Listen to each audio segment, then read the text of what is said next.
राहुल गांधी को विपक्ष के नेता बनने के बाद एक और बड़ी पार्टी ने दिया इंडिया गठबंधन को समर्थन। भारतीय जनता पार्टी से लिया अपना समर्थन वापस। दोस्तों, आपको बता दें कि उड़ीसा विधानसभा और लोकसभा में हार के बाद नवीन पटनायक की बीजू जनता दल ने कहा है कि वो विपक्ष का साथ देगी, यानी इंडिया ब्लॉक के साथ देंगे, इंडिया ब्लॉक को अपना समर्थन देंगे।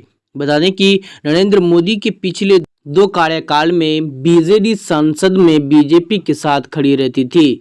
दोस्तों, राज्यसभा में भी अगर किसी विधेयक को पास करने के लिए संख्या बल की कमी होती थी तो बीजेडी एनडीए का साथ देती थी। हालांकि इस बार उड़ीसा चुनाव में भारतीय जनता पार्टी और बीजेडी का गठबंधन नहीं हो पाया। इसके बाद भारतीय जनता पार्टी ने विधानसभा में भी नवीन पटनायक को बड़ी अंतर से मात दे दी है। दोस्तों, भुवनेश्वर में सोमवार को नवीन पटनायक ने अपने 9 राज्यसभा सांसदों के साथ बैठक की। इसके बाद पार्टी की तरफ से जारी बयान में कहा गया है कि राज्य के विकास के लिए सभी मामले बीजेडी केंद्र सरकार के सामने रखेगी। अब तक बहुत सारी मांगे पूरी नहीं हो पाई हैं। हम लोग संसद में 4.5 करोड़ उड़ीसा के लोगों के आवाज बनेंगे।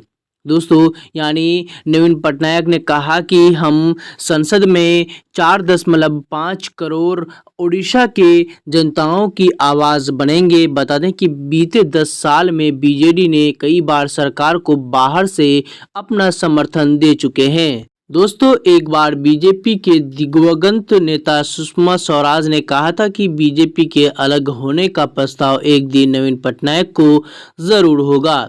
हाल ही में दिल्ली सर्विस बिल को पास करने में बीजेडी ने बीजेपी को अपना समर्थन दिया था। दोस्तों, इसके अलावा 3 तलाक और जम्मू कश्मीर पूर्ण संगठन विधेयक पर भी बीजेडी सरकार के साथ खड़ी थी। वहीं बीजेडी अब उड़ीसा के लिए जो मांगे कर रही है उनमें राज्य को विशेष दर्जा, गरीबों को शिक्षा और घर, हवाई निर्माण और एम्स जैसे संस्थानों का निर्माण शामिल हैं। पार्टी ने एमएसपी का भी मुद्दा उठाया है। इसके अलावा राज्य की आदिवासियों की लिस्ट में 162 समुदायों को शामिल करने की मांग भी की गई है। बता दें कि उड़ीसा विधानसभा चुनाव में इस बार बीजेडी 147 में से केवल 51 सीट ही जीत पाई है। दोस्तों, आपकी जानकारी के लिए फिर बता दूं कि 147 सीटों में से बीजेडी को मात्र 51 सीट मिले हैं।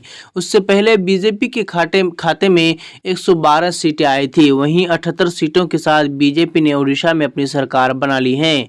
पहली बार ऐसा हुआ है कि जब नवीन पटनायक के नेतृत्व में उड़ीसा में बीजेडी की सरकार नहीं बन पाई है। 2019 में बीजेडी के 12 लोकसभा सांसद थे। अब उसके पास राज्यसभा में केवल 9 सांसद हैं। वहीं 2026 में संख्या आधी हो जाएगी।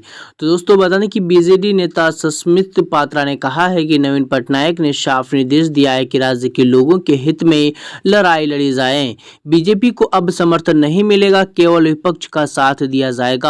बता दें कि चुनाव में बीजेडी इंडिया गठबंधन के समर्थन में भी नहीं थी। जब नीतीश कुमार इंडिया गठबंधन का संयोजक कर रहे थे तो उन्होंने नवीन पटनायक से मुलाकात की थी। हालांकि उन्होंने कोई वादा नहीं किया था। तो दोस्तों, आपको बता दें कि उड़ीसा के एक बड़े पार्टी ने इंडिया ब्लॉक को समर्थन किया है और भारतीय जनता पार्टी को समर्थन देने से इनकार किया है। तो दोस्तों, बीजेडी के इंडिया ब्लॉक को समर्थन देने से आप क्या सोच रहे हैं? आप अपनी राय हमें ज़रूर बताएं।